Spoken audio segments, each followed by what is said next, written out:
Les amis, aujourd'hui, je vais répondre à vos questions. Ça fait très longtemps qu'on n'a pas fait ça, et donc je pense qu'on va être sur une petite lancée de série dans laquelle je vais prendre le temps de répondre à vos questions, de lire vos questions.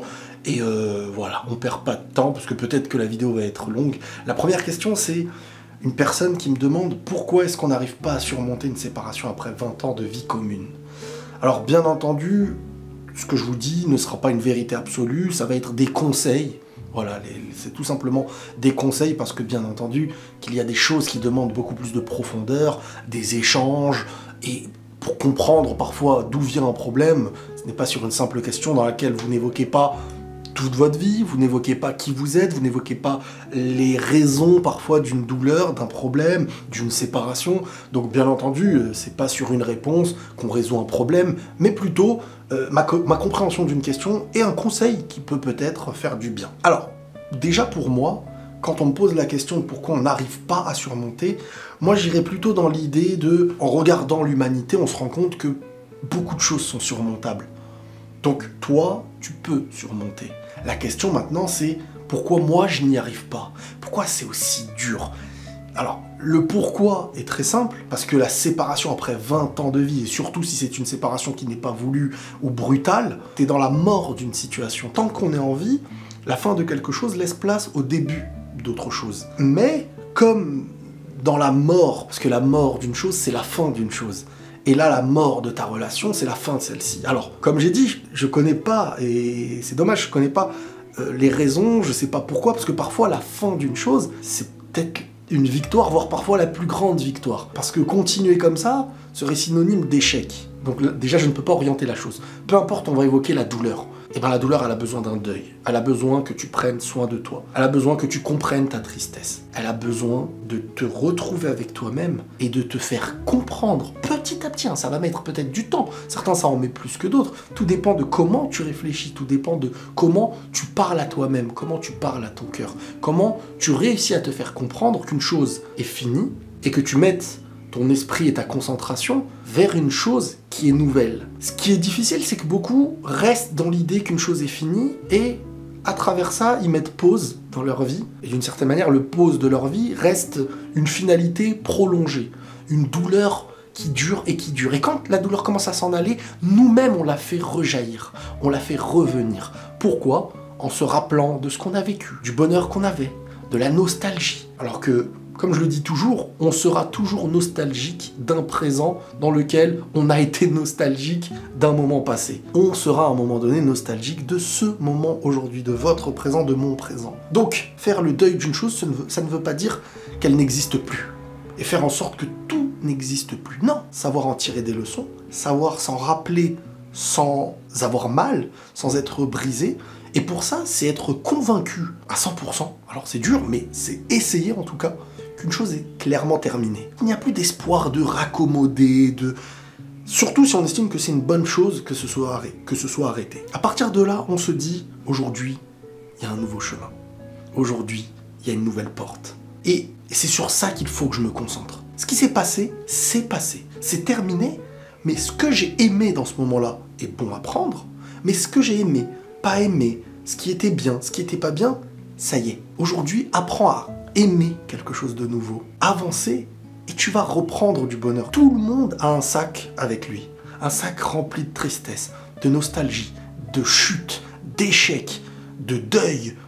Et l'humain, il est fait de ça. Pourquoi il existe autour de nous des humains qui ont su relever la tête, qui arrivent à garder le sourire, qui ont au fond leur tristesse, mais qui savent positiver, qui savent prendre ce qu'il y a à prendre, qui savent ouvrir les yeux sur la vie, qui savent remarquer la chance d'être en vie et qui ne l'oublient pas.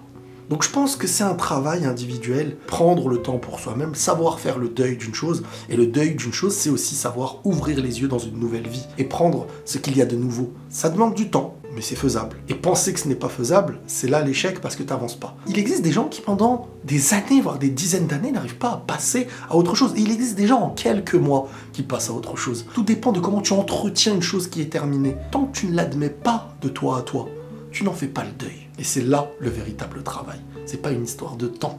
C'est une histoire de comment tu travailles avec toi-même. Que pensez-vous du fait qu'on demande de se marier dans des bonnes familles, car le caractère est héréditaire et récessif. Attention, hein, vous savez, enfin, déjà le mariage, toutes ces choses-là ne sont pas forcément des calculs. À la fois, je dis que c'est bien d'avoir un bon cadre de vie, mais on peut pas avoir tout de parfait dans la vie. Et forcément, ça veut dire quoi? Ça veut dire qu'une personne qui vient d'une famille mauvaise, on va dire, parce que là on cite personne, mais j'aime pas dire ce terme, mais imaginons une famille qui n'est pas une bonne famille en soi. Donc la personne en fait devra être esclave du poids de ce qu'il y a et de ce qu'elle n'a pas choisi, et donc même en étant l'une des meilleures personnes, tu ne l'accepterais pas.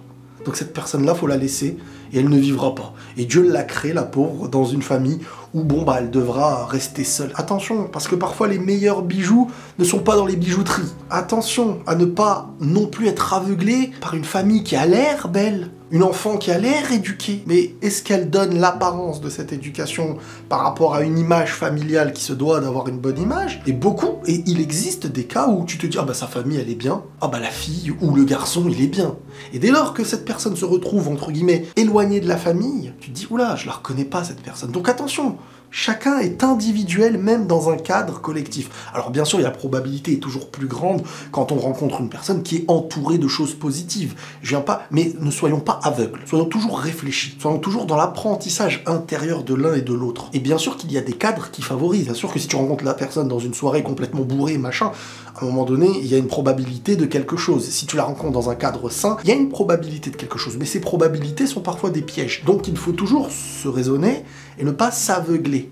Parce qu'il y a des gens pour qui l'apparence des choses suffit. Mais la souffrance, derrière, elle arrive. On a l'apparence d'être parfait, sa famille a l'air d'être parfaite, vestimentairement, moi, elle, eux, tout le monde, on a l'air beau à l'extérieur. On n'est pas bien à l'intérieur. Donc attention, et je ne suis pas fan du « on demande de se marier ». C'est mon opinion, on demande de se marier, c'est qu'on n'a pas fait le travail correctement. À mes yeux en tout cas. Tu demandes de te marier avec ou ceci. Pour moi, c'est une erreur de penser comme ça. Pourquoi les gens préfèrent être délicats, par exemple ne pas dire les choses pour ne pas blesser, que de dire les choses honnêtement? Ça dépend. Encore une fois, il y a une différence entre la sagesse et l'honnêteté. Et être sage, c'est... Mon objectif, c'est que tu ailles du point A au point B, et la sagesse, c'est de te connaître et de savoir de quelle manière c'est plus cohérent de t'y emmener. Ensuite, il y a des gens, moi je suis honnête, moi je dis les vérités, peu importe ce qui se passe. Et là, en fait, ton travail, il n'est pas vis-à-vis de l'autre, il est vis-à-vis de toi et de ton ego. Une personne que tu as trouvée moche, tu vas dire, je la trouve moche, c'est la vérité, c'est honnête, voilà, je préfère lui dire. Mais là, en fait, t'as fait aucun travail, c'est mieux que tu te taises. Honnêtement, dans ce sens-là, c'est mieux de se taire. Et il y a des domaines où les vérités sont importantes, c'est-à-dire une personne qui est en train de sombrer, qui est en train de se faire du mal, là, il y a des vérités qui sont importantes à dire. Mais il faut de la sagesse et il faut vouloir le bien de l'autre. Ça se voit très très vite, quelqu'un qui vient te parler pour se gonfler, ou pour te faire grandir. Il y a des gens, ils viennent te parler et tu sens qu'ils se mettent au même étage que toi, même s'il est mieux dans un domaine, même s'il n'a pas la douleur que tu as, même s'il ne vit pas ce problème comme toi. Mais quand il vient, tu sens qu'il est avec toi. Le « avec », il est hyper important, parce qu'il y a des gens aujourd'hui qui viennent, on dirait que venir t'aider leur fait énormément de bien parce que ça les met dans une situation où ils sentent qu'ils sont au-dessus. Et que toi, en fait, ton erreur leur fait limite plaisir. Et qu'au final, ce n'est pas ton bien qu'ils veulent. Il n'y a pas d'amour dans leur cœur pour toi. Et pour moi, une personne qui vient t'aider sans amour dans son cœur pour toi, pour ton humanité, n'est pas fait pour t'aider. Et peut même te nuire, tout simplement. Donc, parfois, il faut être délicat.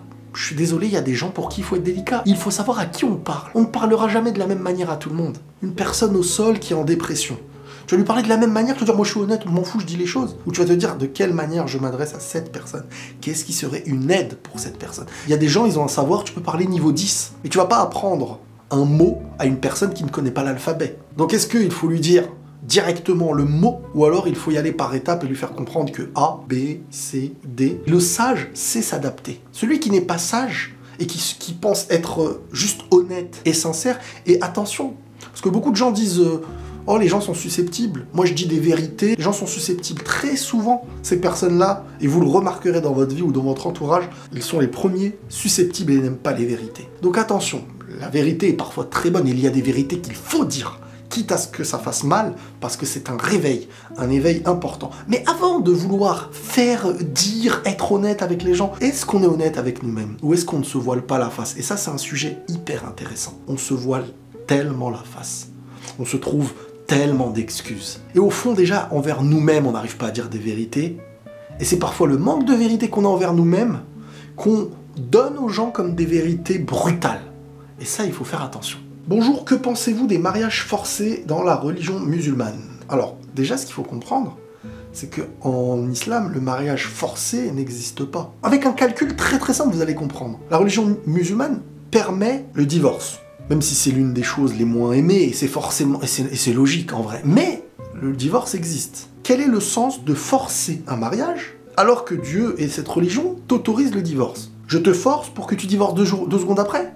Donc au final, le but, on confond des musulmans avec la religion musulmane. Des musulmans se droguent, des musulmans fument, des musulmans boivent, oui, il y en a. Et il existe même des musulmans qui tuent. Alors après, c'est Dieu qui va juger les statuts de chacun, est-ce qu'il l'était, est-ce qu'il ne l'était pas. Moi, je suis personne sur ça. Le problème, c'est que la religion musulmane n'a aucun lien avec l'idée de forcer quoi que ce soit. En vrai de vrai, tu ne forces rien. Tu transmets un savoir, tu transmets des choses. Quelle serait la sagesse divine de venir à forcer un mariage? Quand on essaye de réfléchir, quand la religion, normalement, elle t'a transmis le savoir, à un moment donné, tu ne peux pas être conscient. Déjà, en arriver à forcer, c'est que tu as échoué dans quelque chose. Et au final, tu agis comme par brutalité. C'est comme si dire à quel moment je peux taper quelqu'un. Si tu en arrives à penser à ça, c'est qu'il y a eu 1 milliard d'étapes qui ont été échouées. Donc, comment une religion qui peut permettre le divorce, que Dieu accepte en soi le divorce, viendrait derrière à te dire que tu dois forcer quelqu'un pour se marier? Ça n'a aucun sens. Mais des musulmans peuvent agir comme ça, et certains par tradition, malheureusement. Pourquoi les relations humaines et sociales se sont dégradées au fil des ans?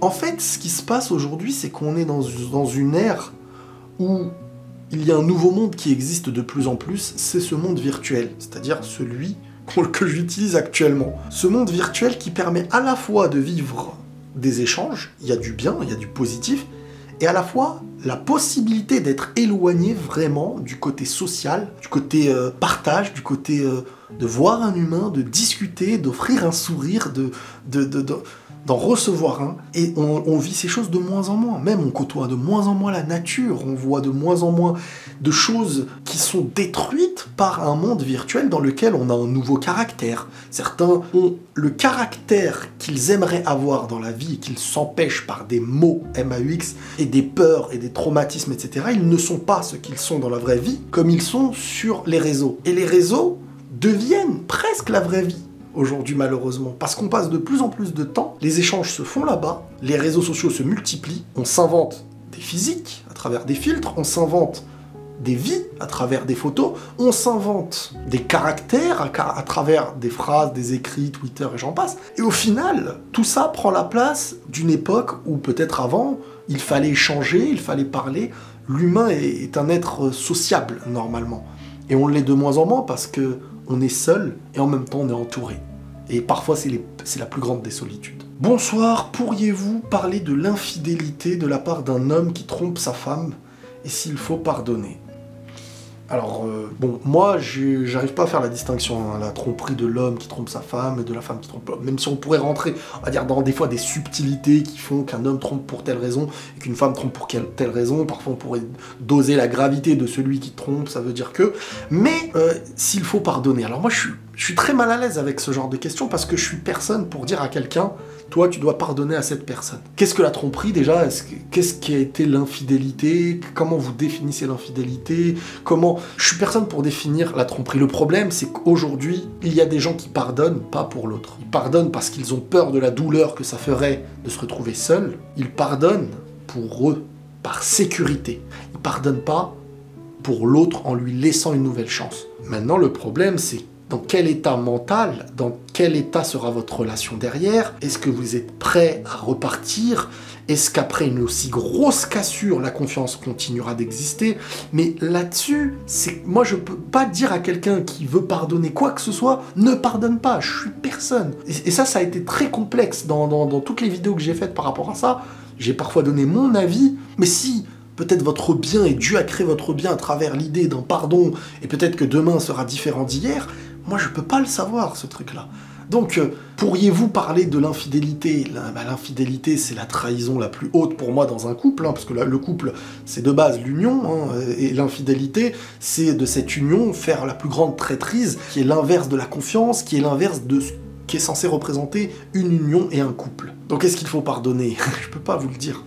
Moi, je peux pas vous le dire. Pardonner devant Dieu, peut-être, parce qu'il y a plein de manières de pardonner. Tu peux ne pas réaccepter cette personne dans ta vie et pardonner. Parfois, c'est un meilleur pardon, même. C'est-à-dire que, t'inquiète pas, t'es pas un poids pour moi, ni devant Dieu. Chacun retrouvera ce qu'il a fait. Moi, je veux pas avoir un poids sombre dans mon cœur. Je veux pas avoir quelque chose qui m'empêche d'avancer. Je veux pas de ça, t'inquiète. Surtout que, très souvent, quand on pense comme ça, c'est nous qui finissons légers parce qu'on n'a rien à se reprocher. Et c'est celui qui a quelque chose à se reprocher qui souffre, qui continue de courir derrière l'autre, ou demain derrière quelqu'un d'autre. Celui qui trahit, c'est lui qui a un poids. Donc, parfois le pardon est magnifique, mais pardonner ne veut pas dire obligatoirement réaccepter quelqu'un dans ta vie. Parfois même, c'est dangereux, parfois même, c'est presque interdit, ou c'est un synonyme de suicide. Et parfois, il y a des gens qui continuent et qui avancent. Maintenant, moi sur ça, je peux pas vous dire ce que vous devez faire. Pourquoi tromper la personne qu'on ne veut pas perdre avec la personne qu'on ne veut pas garder? Avec toute la loyauté, j'ai vécu une histoire troublante et pas facile à déchiffrer.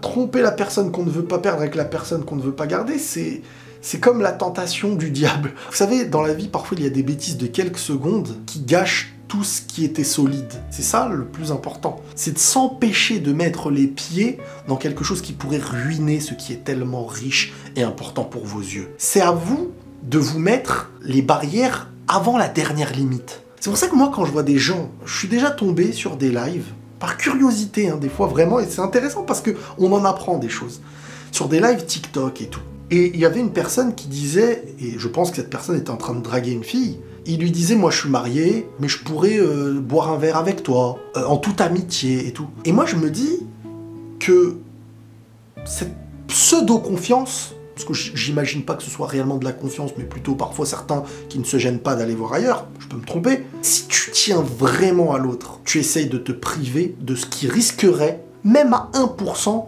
de te faire tomber et de ruiner la chose. Tu te sécurises. Et se dire, moi, il n'y a pas de problème, je pourrais dormir avec elle dans sa chambre, machin, tu te sécurises pas. Et pour moi, c'est pas une véritable preuve de sincérité et d'amour quand tu ne penses pas à l'autre, même quand l'autre n'est pas là. Quand tu ne te prives pas, même quand l'autre ne te voit pas. Je vais pas dire que c'est similaire à l'aspect religieux vis-à-vis de Dieu, mais d'être conscient qu'il nous voit alors que nous, on ne le voit pas, et ben, à un mini-étage, bien entendu, mais ça évoque vraiment le sentiment qu'on a et le comportement qu'on se doit d'avoir, même quand l'autre n'est pas là, de faire vraiment attention à mettre des barrières avant la dernière barrière. De ne pas mettre une barrière avant le fossé. Non, de mettre une barrière avant de traverser. Et il y a au moins 10 mètres avant le fossé. Et dans ces 10 mètres-là, il y a aller rencontrer une femme juste en toute amitié, qu'on la connaît pas, savoir se priver pour ce qui est cher à nos yeux. Ça pourrait être un thème aussi de vidéo qui est important. Parce que il y a des gens, oui, qui perdent la personne, comme il est dit, qu'on ne veut pas perdre, avec quelqu'un qu'on ne veut pas garder. Il y en a d'autres aussi qui ne veulent pas garder juste pour satisfaire quelque chose de très temporaire, en pensant que... Et ça aussi, c'est tellement malsain. C'est honteux. C'est-à-dire, il y a des humains, c'est comme des objets. Hein. À tes yeux, ce n'est pas des créatures de Dieu, ils n'ont pas de famille, tu les vois pas comme des êtres qui ont un cœur, et ça, faut remettre ton cœur en question quand tu penses comme ça. Une personne, elle va être idéale pour être ma femme. Elle va être idéale pour me faire juste plaisir. Elle va être idéale... Attention, attention. Parce que quand on joue avec des créatures de Dieu, des humains, chaque humain, il a son droit. Que ce soit à tes yeux une bonne ou une mauvaise personne. Tu fais des choses comme ça à une fille, une femme, ou pour une femme, un homme, un garçon, etc. À un moment donné, tu vas te retrouver dans une situation où c'est un miroir que tu verras. Ce que tu as fait, on te le fera, ou on le fera à quelqu'un que t'aimes. La vie, faut pas croire qu'on est au-dessus de tout. On est loin d'être au-dessus de tout, on est tout petit. Il y a des leçons dans notre vie, et on se les mange parfois en pleine tronche. Soyons justes, soyons droits, essayons... Vous savez, la vie, elle est belle. Vous pouvez aimer quelqu'un, être avec. Pourquoi vous voulez aimer quelqu'un, être avec, et à côté, vous amuser, à côté... Attention, le cœur, quand il devient sombre et noir, on ne se rend même plus compte qu'on fait du mal. Mais on est fautif de s'être laissé aller pour s'assombrir. Voilà ce que j'avais à dire par rapport à ça. Bon, cette vidéo, déjà, elle risque d'être un petit peu longue, donc on reviendra sur une prochaine vidéo pour répondre aux questions.